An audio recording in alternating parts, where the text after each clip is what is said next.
in the community as to why Gorongosa Park is good in their life.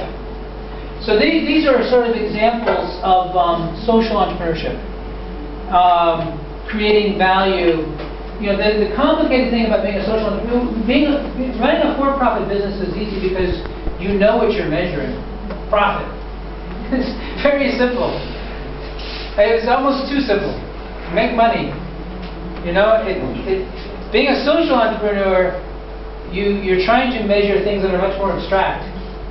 Level of healthcare, level of education, biodiversity. It's more abstract to values. But a social entrepreneur has to put a value on those things and has to know what she or he is trying to achieve. And we're trying to achieve, as the film puts it, the twin goals of human development and biodiversity preservation. Now you can measure, there are ways to measure this. I mean, the World Bank has established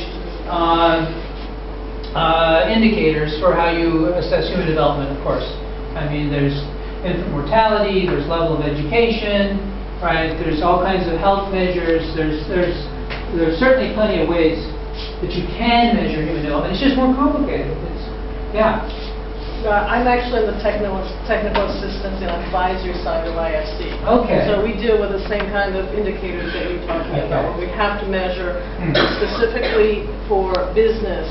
You know, let's see how this business grew, and then we have different parameters, of course. And we work with Mozal and their small and medium enterprise. And I think they do a good job. You know, all the people who are supplying to Mozal are eligible to come to that kind of training program, and we do measure how well they've been doing over time. Seriously, I should come and learn from you about how you're doing it. I'm sure we could. It's very difficult, as you said, because you're dealing with things that are not as tangible, even when you're dealing with businesses.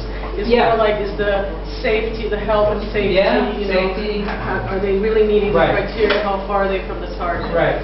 But I was going to ask you, when you did this, because I also do projects where you have to, you know, work with the communities.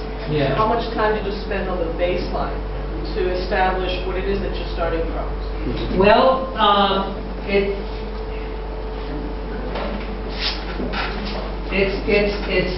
a good question, and because it's hard to measure afterwards. That's why. Okay, so the question is this: in this community right here,